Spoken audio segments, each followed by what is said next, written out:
guys! So for today's video, I'm going to be doing a review on a foundation that I've tried recently, and it is called the Rimmel London Stay Matte Liquid Mousse Foundation. And a couple of videos ago, I don't know if you've seen it yet, but I did a review on the Rimmel London Stay Matte Pressed Powder, which just so happens to be one of my favorite powders that I have ever tried in my entire life.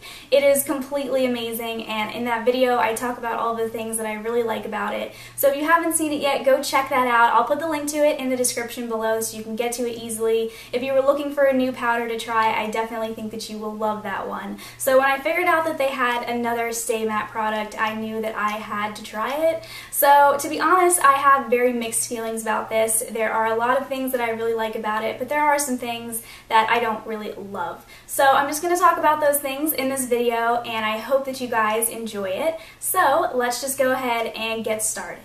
So before I get into all the things that I like and dislike about this foundation, I'm just going to talk about some of the background info about it first. I got mine from Ulta and I paid $4.99 for it, which is incredibly inexpensive for a foundation, so that's pretty cool. This comes in 8 shades. The one that I have is number 103 True Ivory, which I think is the 4th lightest shade, and that's kind of crazy to me because usually with face products I tend to be like the 2nd, maybe even the 3rd lightest shade, but I find with all the shades that this foundation comes in, they're all pretty light looking to me. So if you are a person that has darker skin, I don't know if it's going to be very easy to find a shade that fits your skin tone. But what I'm going to do is put the link to this page on Rimmel's website where you can go and look at all the different shades that they have. They even have this virtual try-on thing where you can upload a picture of yourself and try on the different shades on your own face on the computer. Because it is computerized, I'm not sure exactly how accurate the shades are, but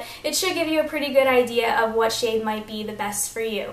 Also, like I was saying before, this is a liquid mousse foundation, which is something completely new to me. I've never tried a mousse foundation before, so that's another reason why I was really excited to try this. I know that a lot of different drugstore brands have their own versions of mousse foundations, but it's just something that I never really got into before. So now I'm going to get into all the things that I really love about this foundation. The first thing that I really love about it is that it's obviously inexpensive. Paying $4.99 for a foundation is awesome because a lot of the drugstore foundations are getting pretty up there in price, like $12, $13. I know that my Revlon Color Stay that I use a lot is about $10 or $11, which is just crazy. So to be able to buy a foundation that is about half of that price, it's a pretty cool thing.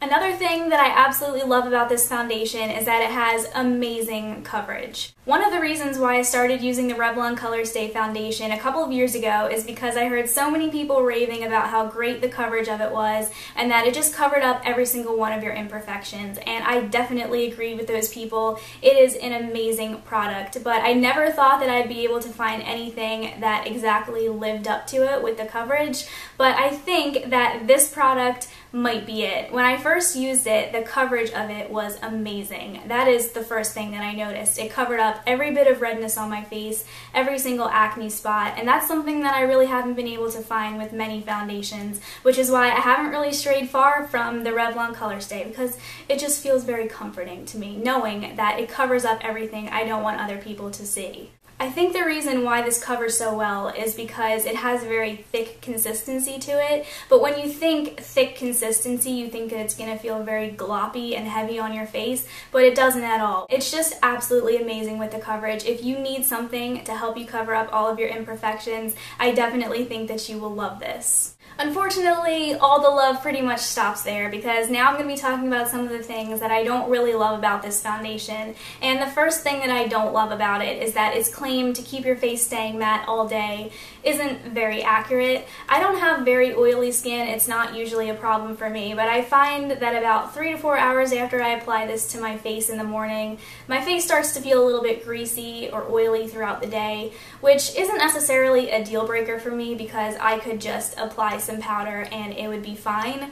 But if you're someone that has very oily skin, I think you're gonna hate the way this feels on your skin after a couple of hours of having it on. Another thing that I really don't like about this foundation is that I don't think it's very good for dry skin either. One of the times when I applied this to my face, my skin was a little bit drier than it usually was, and this left my face with a very flaky appearance, which I was very disheartened by because up until that point, I really liked everything about this foundation. Now, fortunately for me, I don't have dry skin all the time. Sometimes it's combination, sometimes it's oily, sometimes it's normal, so I only get that dryness sometimes depending on what types of products I'm using. But if you're someone who has dry skin all the time, I don't think that you're really gonna love this foundation at all. If you were really looking forward to giving this a try though, I definitely think you could make this foundation work as long as you promise to keep your face very moisturized. For me, that's something that I'm not very good at because it's just a little extra step in my makeup routine that I haven't really been able to implement incorrectly.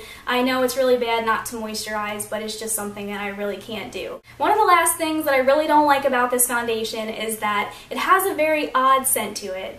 And I can't even describe what the scent is. I honestly sat down for the longest time trying to think of what other thing I could compare this scent to, and just nothing was coming to me. Honestly, it reminds me of something that you might be able to buy in a hardware store, which is disgusting because we're putting this stuff on our faces and I don't want to feel like I can get the same thing at like a Lowe's or a Home Depot or something like that. So just the scent of it is a little bit odd. It's not a scent that lingers or anything, so you don't have to worry about it staying with you throughout the day. Once you blend it in, it pretty much goes away, but while you're applying it, the scent is just nasty. So guys, that is going to be it for this review, but like I was saying in the video, I just have very mixed feelings about this foundation. There are some really great things about it, such as it's very inexpensive and it has really good coverage, but then there are also some cons, like it's not very good for all skin types, and the scent of it is a little but the best way to tell if you're gonna like it or not is just to give it a try. It's not very expensive, so if it's a product that you never use again after the first time you use it, then it's not gonna break the bank for you. That is gonna be it for today, but I hope that you guys have an amazing day and I will see you in my next video. It has a long name like most of the other things. What am I even talking about?